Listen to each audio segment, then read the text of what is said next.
ఇక జనరల్గా రాజకీయంలో అంటేనే ఒక రొచ్చు బురద లాంటిదని చాలా మంది అంటారు. ఎందుకంటే యాడా లేని గొల్లెని సపోర్ట్లన్నీ ఈ రాజకీయంలనే ఉంటుంది.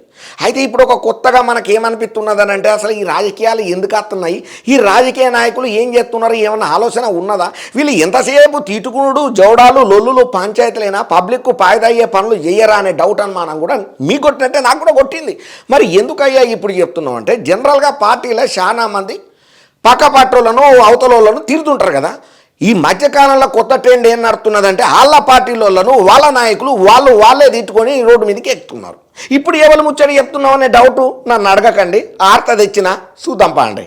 ఇక జనరల్గా ఏంటంటే ఒక పార్టీలో అందరూ కలిసికట్టుగా పని చేస్తుంటే ఏమవుతుంది అయ్యా అనంటే అవతల పార్టీని బొందల దొక్కనీకనో లేకపోతే వాళ్ళకి అధికారంలోకి రానియకుండా చెయ్యనీకనో కంకణం కట్టుకొని కాళ్ళకు బలపాలు కట్టుకొని కళ్ళల్లో ఒత్తులు వేసుకొని మరి చేతులకు సంకల్ప బలాన్ని పెట్టుకొని ముందరికి పోతారు కదా. కాకపోతే ఇప్పుడున్నటువంటి రాజకీయ పరిస్థితులు ఎట్లున్నాయంటే వాళ్ళ పార్టీలో పక్క పార్టీ వాళ్ళని తిట్టుడు పక్కన పెడితే వాళ్ళు తిట్టుకోకుండా ఉండుడే మా గొప్ప అయిపోయింది. ఉన్నట్టుండి ఎందుకయ్యా మన ధమాకా దుమ్ముదులిపే ఆర్తలల్లో ఈ ముచ్చట చెప్తున్నావు అని ఇప్పుడు చెప్పబోయే ముచ్చటింటే మీరు కూడా షాక్ అవుతారు.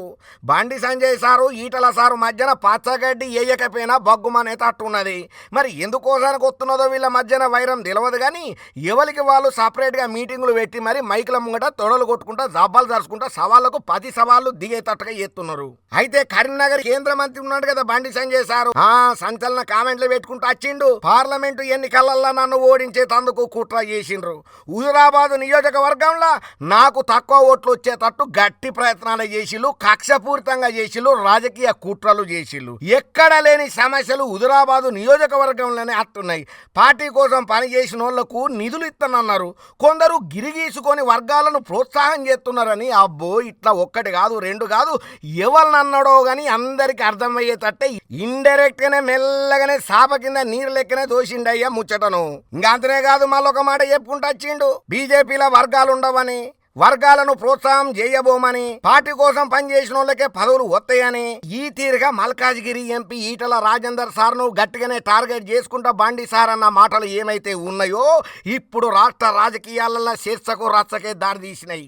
ఇక మరి వీళ్ళిద్దరి మధ్యన గంత వైరం ఎప్పటి నుంచి ఉన్నది ఏమా కదా పురాగా జర్ర లోపలికి పోయి చూస్తే అసెంబ్లీ ఎలక్షన్ల టైం కంటే ముందుగాల నుంచే బండి సంజయ్కు ఈటల రాజేందర్ సార్కు మధ్యన చిన్న గ్యాప్ ఉన్నదట. అసలు బండి పదవి ఓనికే ఈటలనే కారణమన్న ప్రచారం కూడా బండి సారు పక్కబంటు ఉంటారు కదా అడ్డబుడ్డగాళ్ళు, వాళ్ళు కూడా ఇదే మాట అన్నారట. ఇక బండి సంజయ్ సార్ పదవి ఓనికే ఈటలనే కారణమనే ప్రచారం కూడా జర లోపల గట్టిగానే వినబడుతున్నది. అసలు అధ్యక్షునిగా ఎన్నిక కాకుండా ఉండనీకనే బండి సంజయ్ వెనకాల కుట్ర నడిచింది. ఏదో ఎవరో చెయ్యకూడని పని చేసిలు, చెప్పకూడని షాడీలే చెప్పిల్లు అనుకుంటా బండి సంజయ్ సారు ఈటల సార్ను టార్గెట్ చేసుకుంటా అన్న మాటలు ఇప్పుడు సోషల్ మీడియాలో శిర్షలకు దారి తీస్తున్నది. ఏం రాజకీయాలో ఏమో గానీ కూర కొత్తయా బువ్వ కొత్తయా, పబ్లిక్ కోసం పని చేయాలి, పబ్లిక్ గురించి ఆలోచన చేయాలి. మిమ్మల్ని నమ్మి ఓట్లేసి అధికారం ఇచ్చి అందలానికి ఎక్కితే మీరు ఇట్లా మైకుల ముంగట జబ్బలు తొడలు కొట్టుకొని ఒకరినొకరు తిట్టుకుంటారు. గిదెక్కడి సంస్కృతి, గిదెక్కడి రాజకీయం, గిదెక్కడి పద్ధతి అనుకుంటా సోషల్ మీడియాలో నెటిజన్లు అయితే మత్తు కామెంట్లు కౌంటర్లు